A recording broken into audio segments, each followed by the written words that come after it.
Então, Márcia, primeiro eu queria te agradecer muito por você estar aqui comigo hoje, né? Eu acho que a gente vai conversar sobre algo que é extremamente importante, que é o bem-estar, né? Principalmente mental das pessoas nesse momento. Então, eu queria aqui apresentar a Márcia Dolores. A Márcia é sócia do Instituto de Talentos, né, que é uma empresa que desenvolve o talento humano aí por meio da neurociência, da programação neurolinguística. Ela desenvolveu métodos como a engenharia da felicidade, né, método do coaching eficaz com o PNL e também dos 3 Cs, que é o conhecer, o conhecimento e o comprometimento. Você trabalha muito também, né, Márcia, com CEOs, enfim, com o C-Level como coach, e também empresas familiares, sucessão, além de ser chairwoman da Mogno, né, da gestora Mogno. Então, eu queria trazer um pouco para você a gente já sabe, muito antes da pandemia, que nós tínhamos uma situação que era o mal do século XXI, que era a sanidade mental, né? A gente tem tanta informação, tem tanta coisa acontecendo o tempo todo, e as pessoas, isso vem gerando nas pessoas, muito antes do coronavírus, uma situação mentalmente bastante estressante, né? E agora, com a pandemia, isso está muito aguçado, as pessoas sentem uma angústia enorme da dúvida, né? De não saber qual que é a magnitude da doença, de não saber como lidar com esse cenário novo, como vão ficar os empregos, como vão ficar as empresas, e também ficar em casa, né? E lidar com a quarentena da melhor maneira possível. Então, dentro disso, eu queria fazer uma reflexão com você, queria que você trouxesse um pouquinho aqui para nós, né? Como que dentro desse contexto você vem trabalhando com os seus coaches de maneira a minimizar os impactos de tudo isso? Perfeito. Acho que você traz muito bem, Renata. Eu acho que essa questão, ela antecede. Eu acho que, naturalmente, todo esse cenário, ele traz uma série de oportunidades, né? Eu costumo sempre olhar a situação de uma maneira sistêmica, que faz parte do meu método de trabalho. E eu penso que a gente já vivia alguns pontos que se apresentam nesse momento. Coincidentemente, hoje a minha grande concentração de clientes está no mercado financeiro. Eu tenho 80% do meu trabalho feito no mercado financeiro. E hoje, bem cedo ao abrir o jornal, né, com essa mudança do nosso ministro da Saúde, tinha uma palavra que eu acho que é a palavra que eu acredito ser a palavra-chave, e desde 2012 eu tenho dito isso para o contexto onde eu atuo mais, que é o mercado financeiro, que a gente precisava de uma transformação. O significado do dinheiro, das relações e da forma como você lida com a sua vida, e vamos entender aí que o trabalho, ele significa grande parte da vida da gente, para alguns é praticamente 100%, que nós seríamos chamados em algum momento a rever isso, porque as transformações, elas estavam se aproximando e mostrando que a forma como a gente vem lidando com as coisas não seria a forma mais sustentável para os próximos 10 anos. E hoje, quando eu li a mudança, né, meio que de supetão, não que ela tenha sido uma surpresa, mas eu acho que ela mostra um pouco a nossa forma de lidar com o emocional diante de algo que é um imprevisível e que talvez ao longo dos anos a gente tenha tido a ilusão de que nós podemos gerenciar todas as variáveis, até achando que a tecnologia ela nos ajuda a lidar com a situação, mas não a ter o controle de todas as variáveis. E eu acho que tudo que a gente está vivendo passa por esse viés emocional e requer a palavra que o novo ministro colocou na primeira página do jornal. Eu estou em alinhamento, há um alinhamento entre mim e o presidente. Então, o que eu penso que vai fazer a diferença é o que eu mais faço nas empresas, e desde o dia 13 de março, que foi quando tudo isso ficou mais presente, até o dia de hoje, antes de entrar aqui com você, eu estava fazendo um alinhamento, e ontem, às 23 horas, eu estava com o CEO e com um grupo de sócios fazendo um alinhamento às 23 horas da noite para como seriam os próximos 20 dias, de como usar o potencial e o equilíbrio para que a gente pudesse fazer as coisas acontecerem da melhor forma possível, revendo tudo. Planejamento estratégico, revendo potenciais, porque naturalmente a gente vai passar por reformulações e reposicionamentos dentro das estruturas, né, e dentro dos papéis individuais. Então, tudo isso requer um grande alinhamento, um alinhamento que vai desde das suas emoções, né, desde como você lida com o seu interno, porque nós fomos, de uma certa forma, convidados a nos ausentarmos de toda a dinâmica que às vezes distrai as nossas emoções e até as nossas inabilidades, que a gente não quer olhar, porque o imprevisível, ele traz a inabilidade para alguns, traz o sofrimento para outros, traz o descontrole, traz a ameaça para alguns, né? Eu acho que a gente está vendo no nosso cenário político um pouco disso, que não é diferente do que acontece nos micro-organismos. Aí a gente pode pensar num executivo contextualizado dentro de um organismo que é a empresa onde ele atua, e essa empresa num macro-organismo, que é, por exemplo, o país. E aí a gente está tendo uma crise que é muito interessante quando a gente vai para uma reflexão, que ela é global. Então, se nós não tivermos um alinhamento global e um alinhamento de entender a melhor forma de atuar, que talvez não é a forma que nós aprendemos nos últimos 20 anos, que a gente vai ter que se despir de algumas coisas, né? Algumas coisas que funcionaram até ontem. Então, ontem, às 23 horas, quando eu estava com o controlador, um cara lá fora, quer dizer, todo mundo aqui pensando como é que a gente alinha os nossos potenciais, como é que a gente trabalha as posições adequadas, quem neste momento se mostra menos eficiente. Isso não quer dizer que não haja oportunidade no mercado para ele, porque é importante pensar que novas posições também surgirão, novas formas de usar os talentos e os potenciais. Então, eu diria para você que é um momento de grande alinhamento do interno, e estamos numa situação que quase que obriga você a olhar o interno, porque você está dentro da sua casa, né, você está dentro de um ambiente que, metaforicamente, é o seu interno, é onde você vai ter que criar dentro de alguns com mais metros quadrados, outros com menos, uma dinâmica saudável e salutar, né, de bem-estar, como você disse, de produtividade, de respeito, de dignidade, para lidar com uma situação que a gente não sabe quanto tempo ela vai durar, mas que ela pode ser uma oportunidade, né? Ontem eu tive acesso a uma pessoa que estava que está em Nova York, dizendo que, por exemplo, um dado da China, que o serviço na China, já que eles estão retomando as atividades, teve em alguns segmentos um crescimento de 60% para 70% de retorno. Mas o que aconteceu? O serviço passou por uma mudança. As pessoas não têm contato, elas têm que passar para o cliente que há um zelo com qualquer possibilidade de não contaminação, que há um outro jeito de consumir, há um outro jeito de ofertar o serviço. Então, existem possibilidades, mas a gente vai ter que, ou por bem, ou obrigatoriamente, fazer um alinhamento que começa no interno e aí vai para as esferas onde nós atuamos.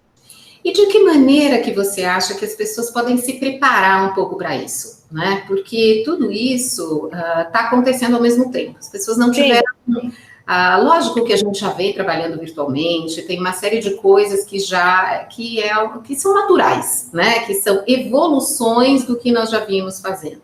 Mas como é que você, até trazendo um pouco esse lado do equilíbrio emocional, e ao mesmo tempo ter que se preparar, às vezes técnico e muito comportamentalmente, para esse novo mundo, né? Para esse novo normal que as pessoas falam tanto e para esse novo cenário. Como é que você acha que as pessoas podem fazer e de que maneira elas podem trabalhar até com elas mesmas, né? Consigo mesmas, dentro desse alinhamento que começa, como você falou, esse alinhamento ele começa dentro de si, né? Sim. Então, como que as pessoas podem fazer para alcançar e para se desenvolver nessa direção? Bom, primeira coisa é entender, e até quando você fala do home office, eu acho que grande parte das pessoas que já faziam home office 2, 3 dias, por exemplo, eu trabalho com pessoas da Amazon, da Microsoft, então eles tinham um pouco essa dinâmica. Só que é diferente você ter essa dinâmica voluntariamente e 2 dias da semana e não ter todo mundo em casa, né? Desde o papagaio até os seus filhos adolescentes e todo mundo ali dividindo espaço, marido, esposo, namorado, quer dizer, todo mundo no mesmo ambiente. E você é meio que colocado nessa situação, né? Não é livre-arbítrio, tem que ser assim. Então, primeira coisa, Renata, dentro desse alinhamento, é de criar condições favoráveis. E as condições não são externas, né? A gente até estava falando, hoje de manhã eu falava com uma empresa que ela estava pensando nas pessoas que têm mais espaço físico e nas pessoas que têm menos espaço físico. Foi muito interessante que a gente estava nessa conversa, né, nessa discussão de alternativas, e estava o CEO dizia assim, puxa, eu nunca pensei que eu ia pensar nos metros quadrados que o meu funcionário habita. E agora isso tem um impacto direto na produtividade, no estado emocional dele, se ele vai ficar confortável, menos confortável, e contando de algumas ações que a gente estava pensando para gerenciar isso. Mas mesmo que tenham ações externas, a primeira coisa é olhar para isso como uma situação que você pode gerenciar como uma situação de desenvolvimento.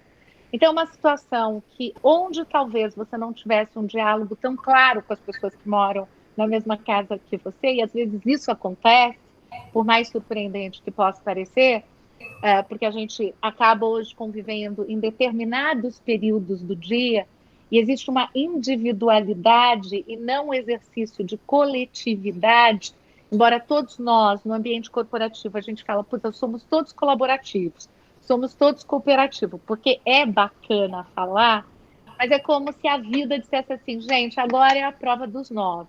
Vamos ver se a gente é colaborativo mesmo, vamos ver se a gente é cooperativo. No ambiente mais íntimo, né, onde não tem muito como a gente fazer de conta. Então, a gente vai ter que sentar, a gente vai ter que trabalhar alguns skills.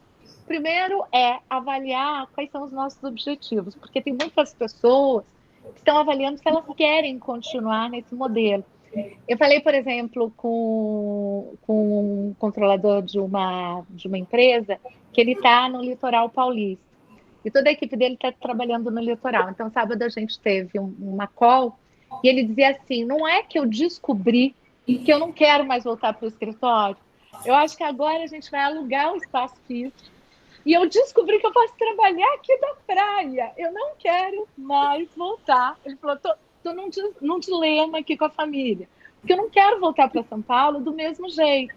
Eu descobri que eu consigo produzir pra caramba, que eu consigo andar na praia, enfim, 1000 coisas que ele não sabia. Como eu tenho, por exemplo, pessoas, eu acho que, né, as pessoas, todas as pessoas estão passando por isso, uma reavaliação, e ao mesmo tempo tem gente que tem poucas possibilidades, que não vai ter a praia para caminhar, que não vai, e que vai ter que em 30 metros quadrados, por exemplo, criar sentido e um alinhamento para ver isso como uma oportunidade, até de rever a sua posição dentro de uma organização.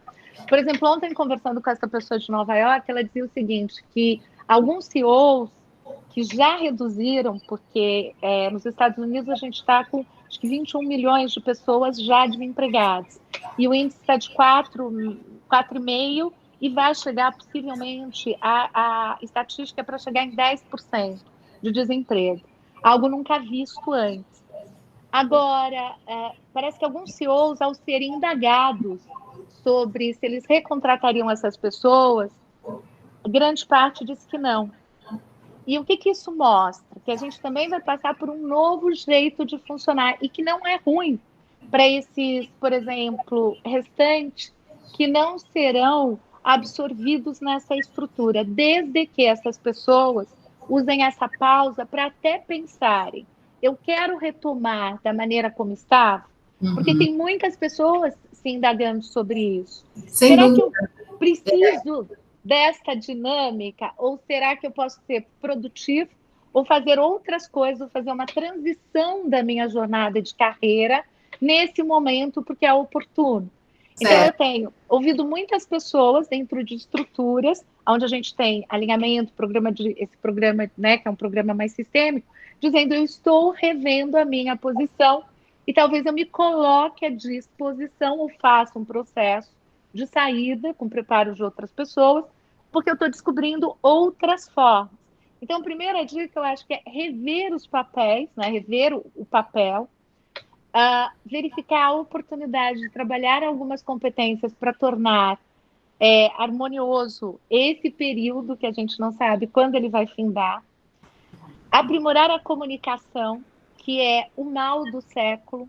Nós não nos comunicamos de uma maneira objetiva e amorosa, né, com gentileza. A gente aprendeu a se comunicar por conta da tecnologia nos últimos tempos de uma maneira quase que rude. A gente fala e quer que o outro entenda 100% o que estamos dizendo. Então, essa é uma oportunidade para a gente retomar base de um skill que eu penso, Renata, que depois de toda essa situação, a comunicação ela vai ter uma importância essencial nas nossas vidas. Tá? Então, eu penso que essas são algumas formas de a gente aproveitar bem essa quarentena. Perfeito. Não, e a gente tem ouvido muito, né? Cada vez agora crescendo muito a questão do mindfulness, da meditação e de outras formas de buscar esse estar consigo mesmo, se enxergar com profundidade, conseguir entender o que faz sentido de fato, porque isso é um caminho, né? Não é uma coisa fácil e que as pessoas conseguem do dia para a noite, né? Sim, Então, acho sim. importante, até quando nós falamos que nas grandes adversidades que estão as oportunidades, isso está sendo muito falado o tempo todo agora. E eu não tenho dúvida de que as pessoas, quando estão, né, saem da sua zona de conforto, é que realmente elas conseguem se desenvolver, tá claro. Mas também, com toda essa situação que causa uma pressão muito grande, as pessoas muitas vezes têm dificuldade de enxergar aonde estão as oportunidades. De que maneira elas poderiam agir diferente? De que maneira elas poderiam se reinventar, seja no trabalho, ou seja diferente com a própria família, ou seja agir diferente com próprios hábitos alimentares, hábitos de sedentarismo, hábitos, enfim. Então, eu queria aproveitar um pouco, né, toda essa sua experiência que vê o ser de uma forma holística, né, que trabalha todos esses pilares, para trazer um pouco para a gente de que maneira as pessoas podem conseguir seguir esses passos de uma forma a serem bem-sucedidas, né, no momento. Sim, você falou algo que é essencial, né? Embora a gente ouça muito isso, eu tenho até algumas ressalvas de falar de propósito, talento, que eu acho que é meio que uma fachada marqueteira, entendeu? Eu acho meio. Mas, enfim, eu acho que para as pessoas, a gente tem muitas ferramentas hoje, Renata. A gente tem muitos estímulos para os executivos meditarem, a gente tem muitos estímulos para você fazer práticas mais reflexivas. Eu acho que a espiritualidade está cada vez mais tendo voz, né? Assim, tem vários estilos, mas eu sou muito pragmática, né? Eu digo que, e olhando o ser como um todo, todos esses estímulos, eles serão bem utilizados se a gente pausar nesse momento e pensar o seguinte: o que faria eu me sentir feliz? Por isso que eu construí até a metodologia da engenharia da felicidade. E eu costumo falar para as pessoas que os nossos talentos eles estão na mais tenra idade. Até os 7 anos de idade, a gente tem uma inocência e uma liberdade que faz com que a gente tenha uma conexão natural com os nossos talentos, com aquilo que dá prazer. E eu acho que nós, no dia a dia, nos últimos anos, grande parte das pessoas perderam a conexão com prazer. Elas são fazedoras, realizadoras e entregadoras.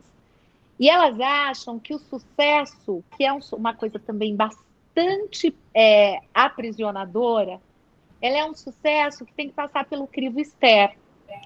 E aí tem meio que um check desse sucesso, e nós fomos treinados a isso. Eu, você, enfim, a nossa geração, os nossos pais, e a gente talvez tenha tentado treinar os filhos. Eu tenho um filho de 30 e poucos anos, possivelmente eu passei isso para ele, e a gente vai fazendo o nosso modelão, né? O nosso mindset. Agora nós estamos convidados a pausar. E o que vai dar sentido para a nossa vida, né? E quando eu comecei a trabalhar e veio essa ideia da engenharia da felicidade, que foi em 2009, era justamente que eu vi os executivos tendo muito sucesso, mas sem a alma. Aí eu dizia assim, esse cara está sem a alma, né? Assim, não tem alma aí, não tem coração, tem sucesso, né? Tem uma realização, ele deu check, mas falta algo. E o que traz a alma é a gente parar e pensar o que eu gostaria de fazer. Se eu não tivesse nenhuma obrigatoriedade, talvez esse seja um bom exercício, antes de se inscrever na meditação, antes de querer fazer esporte, antes de querer mudar a alimentação, porque senão tudo isso vai durar 45 dias. Depois o cara vai abandonar ou vai virar um check de sucesso. Agora é bacana fazer meditação, então vou lá meditar. Mas assim, não estou de alma presente. Então a gente tem uma oportunidade de pensar o que me realiza, o que dá sentido. E eu tenho falado muito para as pessoas fazer uma lista de prazeres. Prazeres nos 33 metros quadrados ou prazeres, por exemplo, andando na praia, né? Aliás, andando na praia que é permitida, porque nem todas. Então, assim, Não, quais são os prazeres? E antes até de entrar aqui com você, eu terminei um call, fui tomar um lanche, e aí eu peguei o meu regador e fui regar as minhas plantas. E eu pensava, poxa, que presente eu estar aqui fazendo isso, não só no final de semana como eu faço, mas fazer isso numa sexta-feira, sei lá, alguma coisa da tarde. Eu nunca teria esse presente divino. Então, assim, que bacana, eu estou fazendo o que eu amo e estou fazendo também na minha vida o que eu amo. Então, as coisas estão conectadas. Então, eu penso que essa é uma oportunidade para a gente trazer as práticas que fazem a nossa alma se sentir viva. Então, se é ler um livro, se é ouvir uma música, se é dançar, se é cozinhar, se é, de repente, pensar em coisas novas, se é cuidar de uma planta, se dar um momento de meditar, se é pegar bike, dar uma volta, se é, enfim, correr, se é simplesmente contemplar alguma coisa que você não se dava esse direito, eu acho que agora é hora. E eu acho que agora é hora de todo mundo pensar o que realmente objetivou para a vida. Porque a gente teve um convite com toda esta pandemia de pensar que a nossa vida ela é finita. A gente, e assim, pobre, rico, branco, azul, nós estamos todos dentro do mesmo lugar e na mesma situação. Então, eu posso morrer daqui a 5 minutos, eu posso, enfim, viver um pouco mais. A minha vida, ela é muito preciosa. Então, este sentido de finitude pode ser um grande chamado para a gente começar a pensar como trazer prazeres. Porque prazer, ele melhora o sistema imunológico, ele faz o cérebro olhar o que não estava sendo visto. Porque se eu estou com check do sucesso, eu não vejo, por exemplo, que eu posso ter uma oportunidade de fazer algo diferente, que eu posso me desprender daquele modelo, que eu posso fazer um negócio de uma maneira que eu não pensava antes. Então, isso só vai acontecer se eu tiver uma dosagem de uma proteína chamada, né, endorfina, noradrenalina, se eu tiver outras proteínas transitando no meu organismo, no meu cérebro, no meu coração, na minha corrente sanguínea, eu vou poder olhar e falar, peraí, tem uma luz, tem outras possibilidades. E eu acho que o prazer é o ponto que nós temos aí para descobrir. Mesmo, por exemplo, eu brincava, né, hoje com uma pessoa que dizia assim, puxa, metade do meu patrimônio estava em ações. E eu brinquei porque eu também gosto muito de ações. Então eu falei assim, estamos juntos nisso. Eu falei, mas caiu pra caramba. Caiu, o que vai fazer? A gente vai olhar a queda e vai pensar, ok, vamos trabalhar aqui as emoções, por quê? Isto daqui é um dado da vida, mas não é o único dado. Tem outras coisas que podem nos dar prazer, independente deste recurso. E eu acho que a gente está agora no momento de descobrir estes outros prazeres. Não é simples, como você falou, porque significa se desprender de alguns modelos, mas é possível, né? Eu acho que é o momento. Perfeito. E eu acho que para fazer isso, as pessoas precisam praticar o sair desse estresse que acaba cegando-as, né? Sim, Então, quer dizer, para você conseguir enxergar o que dá prazer, você precisa sair um pouco da notícia, você precisa sair um pouco dos cheques, como você falou, ou só das reuniões e do teu papel nas empresas e dedicar um tempo para si mesmo, né? Então, sim, acho que esse talvez seja o grande, quando as pessoas falam da meditação e quando as pessoas dedicar um tempo para estar consigo mesmo, né? Que esse sim. talvez seja um ponto de partida para várias outras coisas aqui que você nos trouxe, né? Sim, sim. E gostar de ficar consigo mesmo, né, Renata? Porque nem todos têm essa tolerância consigo mesmo. Então, assim, é curtir estar com você mesmo, né? Mas esse é o caminho, talvez, para começar, Sim, né, dentro disso, e isso não tem nível hierárquico, isso não tem idade, isso não tem status, né? sim, E cada um, pelo que você trouxe aqui, conseguir rever o que lhe dá prazer, e junto com isso vem também as habilidades, né? Porque normalmente a gente tem prazer no que a gente faz e faz bem e faz naturalmente. Então, com isso, você também consegue enxergar melhor o que você tem para oferecer, seja para o mercado, seja para o mundo, seja em solidariedade, seja para a sua família, enfim. Né? Então, acho que tudo isso está muito interligado. Mas, Márcia, eu não sei se você tem alguma coisa para acrescentar, eu acho que a gente tinha hoje o objetivo de trocar um pouco essa reflexão, né? E eu venho fazendo essas conversas, são painéis diferentes aí, seja com CEOs, conselhos, RHs, mas eu acho que o lado humano, nesse momento, é o lado mais importante. Então, eu não queria deixar de trazer alguém como você, que é uma referência para mim, né? E ai, que poderia obrigada. falar um pouco realmente de comportamento humano e de como estarmos melhor nesse momento. Sim, super obrigada, Renata. Concordo com você. Acho que o ativo humano é extremamente precioso nesse momento, para lidar com toda essa situação e para reinventar o novo cenário, que certamente, depois de tudo isso, né, nós vamos ter uma nova realidade. E ela só será possível se nós tivermos pessoas pensando nisso e fazendo isso com equilíbrio.